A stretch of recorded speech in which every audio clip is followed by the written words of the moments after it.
Ladies and gentlemen, we are back for day 7, team 7.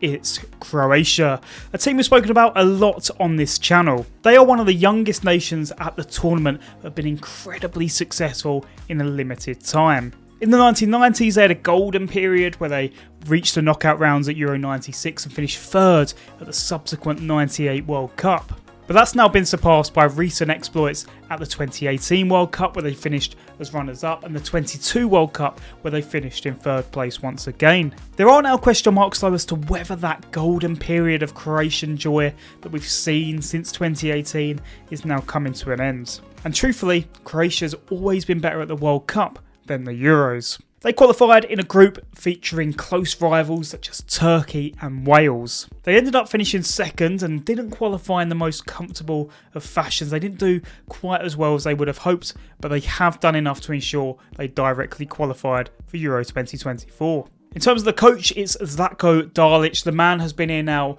for 7 years. He's a veteran on the international scene and been incredibly successful as Croatia manager. Obviously, it goes without saying he was the man in charge for those brilliant World Cup campaigns of 2018 and 2022. But he's also had some tough periods too. The 2020 Nations League, for example, was incredibly rough. But he's rode out those tough times so far. But can he lead again another cycle of Croatians to glory? In terms of players to watch, there's no better place to start than the captain of the team, 38-year-old Luka Modric. He sits on 174 caps now for Croatia. He's still playing at the top level for Real Madrid. He's been there, he's done it, Champions Leagues, World Cups, he's seen it all. And now you would expect this will be his last major tournament with his national team. Another man to keep an eye on is Mateo Kovacic. Of course, a man who's been in the Croatia team for a long time alongside Modric, but now really is his opportunity to stake his claim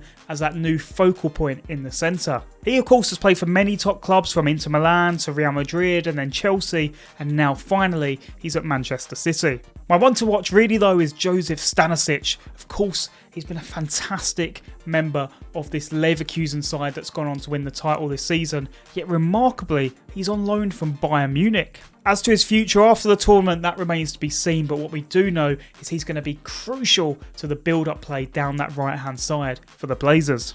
Lastly, in terms of observations for this squad as a whole, it's looking very weathered. It's looking quite ancient now in terms of footballing sides, and there's not really too many under-21s to call upon who would be of the required standards. In terms of how they line up, expect a 4-3-3 from Dalic. That's his typical go-to formation. They often average over 60% possession, which is unsurprising given the likes of Modric, Kovacic and Brozovic sitting in their midfield. The attacking front three positions, though, are up for grabs. Anyone could take them. I reckon it's going to be Budimir down the middle as number 9, as he has had a fabulous season for Osasuna in La Liga. In terms of expectations, what they will hope can happen is that they just do it again. They just find a way of getting through and maybe reaching at least the semi-finals yet again. In terms of what I think will happen though, is I think they're going to finish second in this group, which is respectable given the likes of Spain and Italy.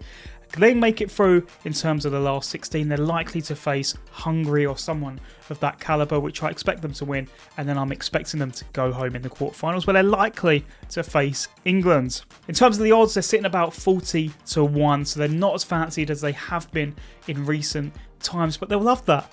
Croatia has loved being the underdogs throughout their international football history. And that about rounds it out, ladies and gentlemen. That is the 7th team done and in the bank. We are cruising through these now, and we are building up ever so closely now to the start of Euro 2024. Let me know your thoughts on Croatia down below, and I look forward to seeing you all again tomorrow.